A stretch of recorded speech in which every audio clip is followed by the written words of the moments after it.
As the person spectacularly. who made the decision to send Donald Trump onto stage knowing that you had a security situation, has that person been relieved of duty? No, sir, they haven't. Has the person who decided not to pull the former president off of stage when you knew that, in your words, the locals were working a serious security situation, has that person been relieved of duty?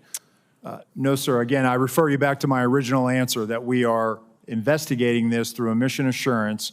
And as opposed to zeroing in on one, what more do you need to investigate to know exactly what the decision-making process was? What more do you need to investigate to know that there were critical enough failures that some individuals ought to be held accountable? I mean, what more do you need to know? What I need to know is exactly what happened, and I need my investigators to do their job. And I cannot. A lot of people didn't do their jobs. I cannot put my thumb on the scale. Otherwise, what do you mean put your thumb on the scale? You're asking me, Senator, to completely make a rush to judgment about somebody failing. I acknowledge this was a failure of the Secret Service. Is it not prima facie that somebody has failed? A former president was shot. Sir, this could have been our Texas school book depository. I have lost sleep over that for the last 17 days, just like you have. Somebody to and I will hold tell them you, accountable. Senator, I would assume for Secret Service, if they hear over the radio over something gun, they're moving to be able to protect the detailee, the person they're protecting at that point, the protectee, that they're moving pretty quickly at that point if that's what's actually coming out. And so that's what I'm trying to be able to figure out, how that didn't get communicated out to the people that were directly in front of the former president at that point.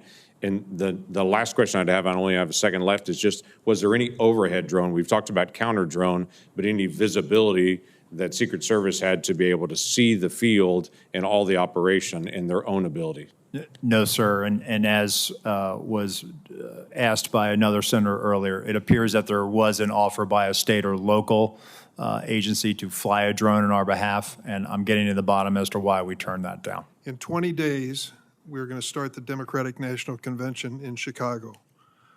I have been briefed by the law enforcement agencies plans for security for that event. Tens of thousands of people will be there, including some of the highest-ranking politicians in the United States.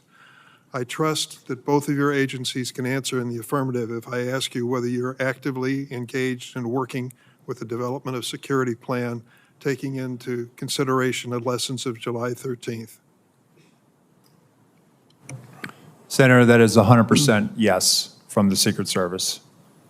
Yes, from the FBI as well. Sir, we've been working on this for well over a year in preparation.